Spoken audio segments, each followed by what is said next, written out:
വെള്ളാപ്പള്ളി നടേശൻ അദ്ദേഹത്തെ മറ്റുള്ളവർ പറഞ്ഞ് വർഗീയവാദിയാക്കുന്നു എന്ന് പറയുന്നത് വലിയ തമാശയാണ്. കാരണം അദ്ദേഹം ജന്മനാ വർഗീയവാദിയാണ്.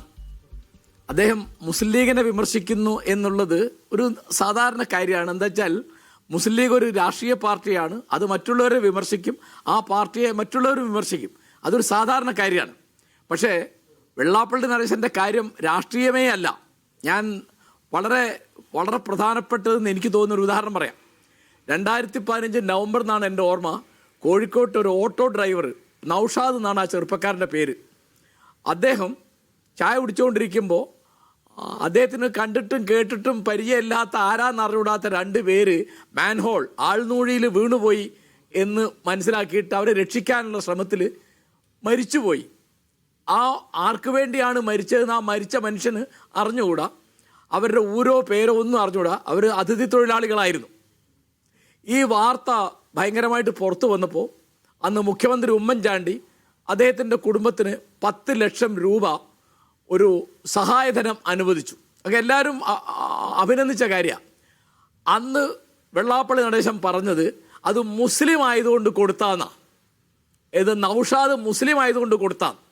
ഈ അളവിൽ അദ്ദേഹത്തിൻ്റെ മനസ്സിൽ അന്യ സമുദായക്കാരോടുള്ള വിരോധം എത്രമാത്രമുണ്ട് എന്ന് അന്ന് കാണിച്ച. നൗഷാദ് മുസ്ലിം ലീഗ് അല്ലല്ലോ, നൗഷാദ് മലപ്പുറത്തുമല്ല, കോഴിക്കോട്ടുകാരനാണ്.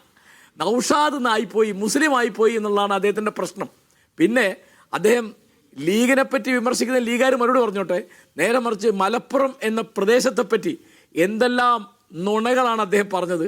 അവിടെ മറ്റുള്ളവർക്ക് ജീവിക്കാൻ വയ്യ, മുസ്ലിം അല്ലാത്തൊരാൾക്ക് അവിടെ ജീവിക്കാൻ വയ്യ, അവിടെ ഭയപ്പെട്ടാണ് അവർ ജീവിക്കുന്നത്, ഈഴവർക്ക് അവിടെ കഴിഞ്ഞുകൂടാൻ പറ്റില്ല, അഭിപ്രായ സ്വാതന്ത്ര്യമില്ല, അതൊരു സെപ്പറേറ്റ് നേഷനാണ്, ഒരു പ്രത്യേക രാഷ്ട്രമാണെന്ന് വരെ പറഞ്ഞു. അപ്പോൾ ആ അളവിൽ അദ്ദേഹത്തിൻ്റെ മനസ്സിൽ, പിന്നെ അത് മുസ്ലിങ്ങളോട് മാത്രമുള്ളതല്ല, അദ്ദേഹം ക്രിസ്ത്യാനികളോടും ഇങ്ങനെ തന്നെയാണ് പറഞ്ഞത്. പണം കൊടുത്തിട്ട് പെന്തക്കോസ്തുകാർ ക്രിസ്തുമതത്തിലേക്ക് ആളുകളെ കൂട്ടുന്നുണ്ട് എന്ന് പറഞ്ഞത് ഈ വെള്ളാപ്പള്ളി നടേശനാണ്. അദ്ദേഹം വലിയ തമാശയാണ്. എന്താണെന്ന് വെച്ചാൽ 2018 പിണറായി സർക്കാർ രൂപീകരിച്ച നവോത്ഥാന സംരക്ഷണ സമിതിയുടെ ചെയർമാനാണ് അദ്ദേഹം. നവോത്ഥാനം എന്ന് പറഞ്ഞാൽ എന്താണ് എന്ന് അദ്ദേഹത്തിന് അറിഞ്ഞുകൂടാ. മാത്രമല്ല നവോത്ഥാനത്തിനെതിരായ കാര്യങ്ങളാണ് നവോത്ഥാനമായിട്ട് അദ്ദേഹം മനസ്സിലാക്കുന്നത്.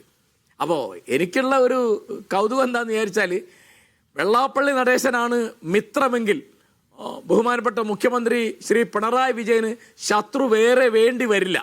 അതൊക്കെ ഇതുകൊണ്ട് തീരും.